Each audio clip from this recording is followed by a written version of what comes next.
मुंबईत मिहिर कोटेचा यांच्या रॅलीवर दगडफेक झाली आहे। कोटेचा महायुतीचे ईशान्य मुंबईतील उमेदवार आहेत। स्वतः मिहिर कोटेचा आता झी 24 तास सोबत जोडले गेलेले आहेत। मिहिरजी, नेमकं काय घडले? दगडफेक झाली आहे अशी माहिती मिळतेय। हे बघा, हे तिसऱ्यांदा ही घटना मानखुर्दच्या देवनार विभागात झालेली आहे। या आधी पण आमचं प्रचार रथ तोडण्याचं प्रकरण झालं होतं। आज माझी प्रचार फेरी चालू असताना मी स्वतः प्रचार रथावरती होतो। बरं। आणि देवनारच्या विभागात सुमारे 8 वाजता दगडफेक आमच्या रथावर करण्यात आली। मला असं वाटतंय की जे आमचे विरोधक आहेत ते पराभवाचा भीतीपोटी आता हेच धंद्यावरती ते आलेले आहेत। पण मला त्यांना एवढंच सांगायचंय की तुमच्या दगडफेकवरनं महायुतीचा उमेदवार की महायुतीचे कार्यकर्ते हे न घाबरणार न थांबणार।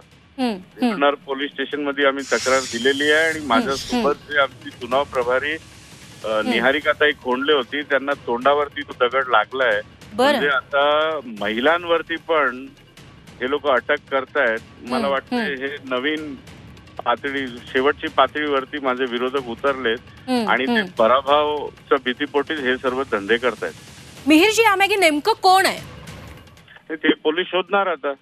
आता ते गुन्हा दाखल करतायत आणि मग पोलिसाला शोधायचंय।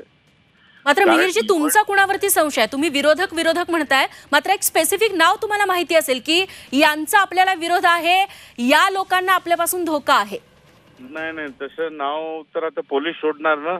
मला एवढं कळते, मी पण 32 वर्षापासून राजकारण करतोय की विरोधकांना आता पराभव दिसतोय आणि त्या भीतीपोटी शेवटच्या पातळीवरती ते उतरले।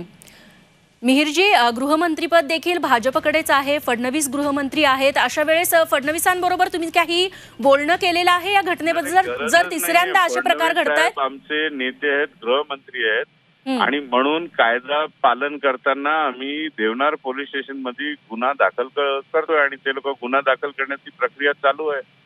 आणि मला ठाम विश्वास आहे की देवनार पोलीस जे कोणी व्यक्ती असेल त्याला पकडणार। निश्चित। मिहिरजी, खूप खूप धन्यवाद इतक्या सविस्तर प्रतिक्रियेबद्दल।